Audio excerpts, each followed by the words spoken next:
Okay, Bigos, which is a Polish cabbage stew, Polish hunter stew, and it is made with principally with meat. You can mix beef or pork or both. There's a whole head of sweetheart cabbage there, which is just about right for this dish. I've got 700 grams of pork. I've got a whole chopped onion. I've got a couple of carrots which have been chopped into chunks. I've got about 4 cloves of garlic. I've got some tomato paste, about 8 juniper berries which I've crushed, a sprig of bay leaves, about half a teaspoon of caraway seeds, and about a tablespoon of rich red paprika. This one's Hungarian. I've got some tomato passata. That's 500 grams of tomato passata. That's just sieved tomatoes.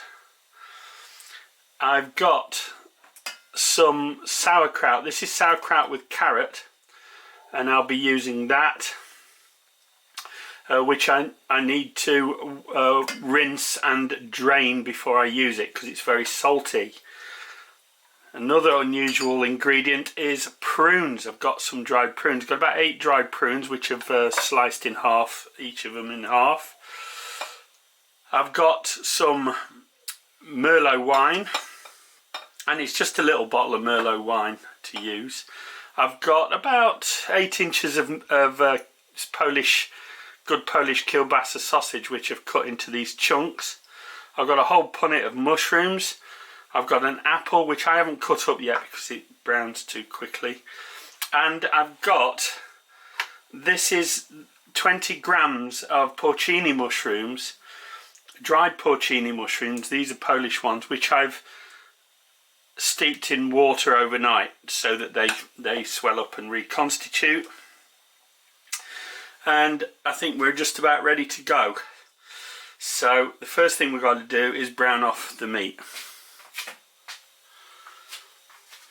Okay, for those of you who are not familiar with Polish food, they're famous in Europe for their excellent charcuterie, sausages and all those kind of things, and they're wonderful wholesome food, of which this is a typical example. I'm going to put some goose fat in here, but you can use lard or oil, whatever you prefer, and we'll get the meat into that half at a time to brown it up.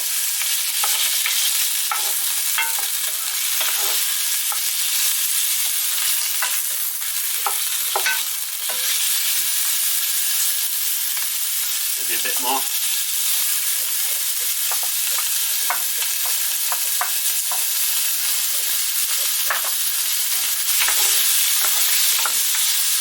Keep that turning until it browns. You're not trying to cook it at this point.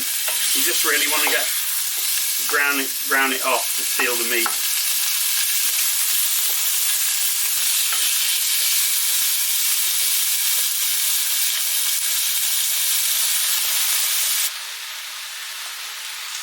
Okay, once all the meat is removed, we've got in the cabbage, the onion and the garlic, and I'm now going to stir and fry that to relax it and to make the onions translucent. And I'm cooking this in the same fat that the meat was cooked in. So I'll give that a few more turns and just keep it moving, stirring and frying. We don't want it to catch and burn on the bottom, and I'm doing this over high heat. I'm trying to get all that flavour into the cabbage at this stage. Okay, the cabbage is relaxed and the onion is getting translucent. Now I'm pouring in that whole small bottle of Merlot, and that's 18.7 centilitres. Not that it matters, it's about a cupful.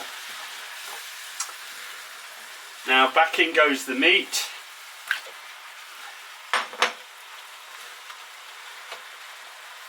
the mushrooms, the drained mushrooms,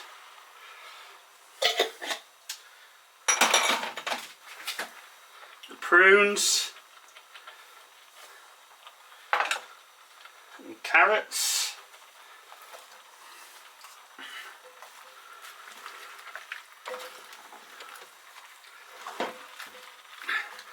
give that a stir. The next thing I want to do is drain my sauerkraut and rinse and drain the sauerkraut and chop up my apple. Okay, next in goes the chopped apple.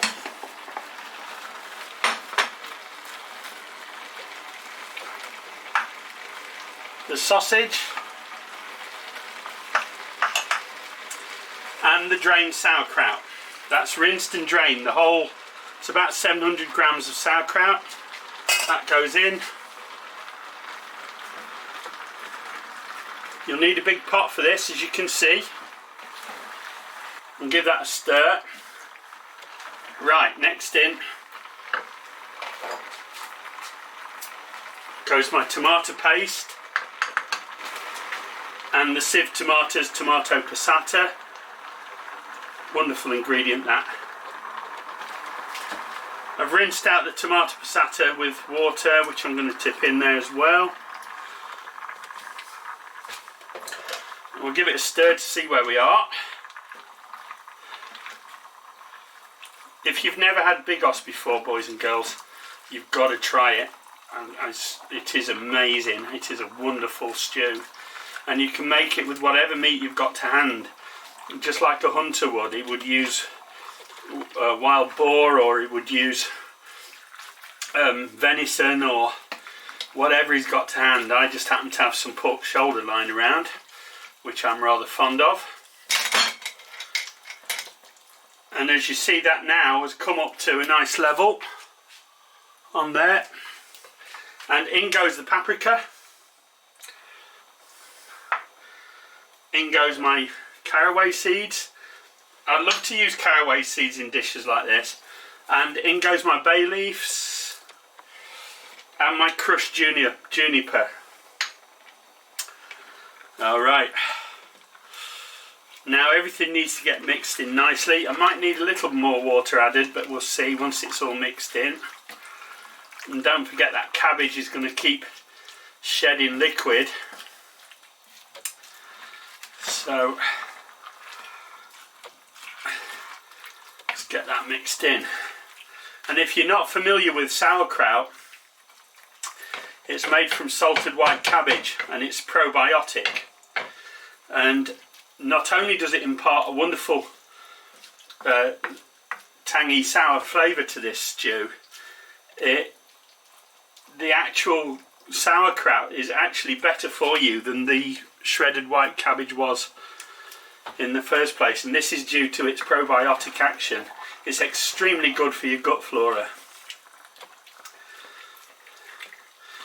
and some kind of probiotic should be included in every healthy diet. You've got the sweetness of the apple in there, the sourness and tartness of the sauerkraut, the sweetness of the cabbage and the carrots, and the delicious, unctuous, meaty flavours of both the mushrooms and the pork and sausage. So this is going to be a treat, boys and girls. Right, what I need to do now, I don't think I'm going to need to top that up much. I'm going to add about another cupful of water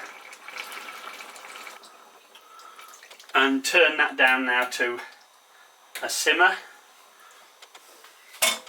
I'll just stir that to mix everything we can. Now you know why Polish lads all look so big and strong. It's because they eat food like this. There you go. So turn down to a low simmer. I'm going to cover that now and simmer it for about 2 hours. Alright, we're about an hour into cooking time, and I'm just going to give it a stir Yum. And I also want to now adjust for salt and pepper. And we've given it an hour, we've given it a chance for all the flavours to connect together. So I'll grab me a spoon.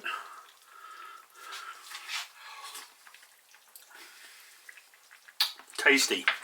But it does need a bit of salt and pepper. I'm going to give it a pinch of sea salt. Use kosher salt, sea salt, Himalayan salt, something good. Maybe a little bit more. Sauerkraut itself is rather salty, so you have to adjust for flavour.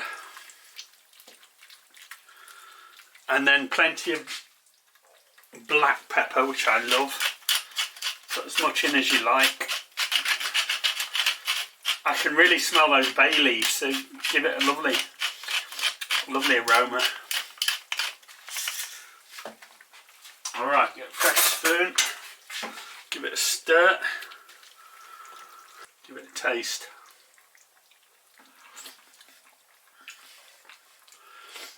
It's considerably better.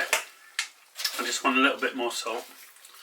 Okay, stir that in, uncover it and carry on simmering it for the second hour, and then it should be ready to serve.